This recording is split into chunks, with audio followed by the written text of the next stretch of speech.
কলেজটা অনেক সুন্দর আপু। কলেজটা সুন্দর কিন্তু সিনিয়রদেরকে অ্যাভয়েড করে চলবি। মেয়েগুলো নতুন মনে হচ্ছে, চল মামুনিদেরকে আমাদের পরিচয়টা দিয়ে আসি। নাম কি সোনা? কিরে নাম বলছে না যে? খালা মনে হয়।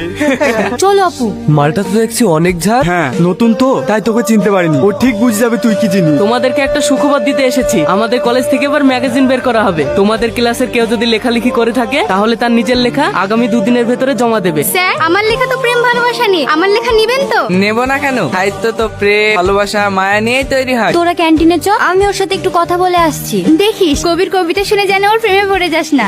শুনছেন? এদিকে আপনাকে বলছি। হ্যাঁ বলো, তোমার কোনো লেখা জমা দিবা নাকি?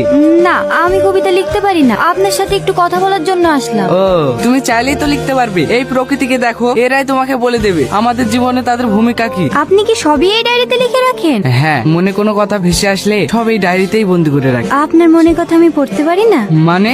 আপনার ডায়েরিটা একটু আমাকে দেবেন, যদি লেখাগুলো পড়ে আমি কিছু শিখতে পারি। পড়ে কালকে আপনাকে দিয়ে দেব। সাদা কাফন অস্থির মন, বুঝবি তখন হারিয়ে যাবো যখন। সাদা কাফন তুলে রেখেছিল কতজন, হাতছানি দিয়ে ডেকেছে তার সাথে, তারাও হয়েছে কবরবাসী। সাদা কাফন পরে চলে গেছে কতজন, আমরাও চলে যাব। সাদা কাফন পরে সেদিন কাঁদবে কি হাতটা ধরে? কারোর হবে ভালো, কারোর হবে খারাপ। এই দুনিয়ায় করেছি কত পাপ, যদি লেগে থাকে কারোর হৃদয়ে তীর, ক্ষমা করে দিও এই শেষ শূন্য যাত্রায়। এই যুগে পরকাল নিয়ে কেউ ভাবেই না, সবাই নিজে নিজে নিয়ে ব্যস্ত। মামনি এখানে কার জন্য দাঁড়িয়ে আছো? যার জন্য দাঁড়িয়ে থাকে আপনাকে দেখতে হবে না। সেদিন তো না আমরা বলে চলে গেছি, আজকে অতি সহজে যেতে দেবো? আপনি এখান থেকে যাবেন না প্রিন্সিপালকে ডাকবো? না না, প্রিন্সিপালকে ডাকো না, আমার প্রিন্সিপালকে ভীষণ ভয় লাগে। একটু কাছে এসে দূরে যাচ্ছে কেন?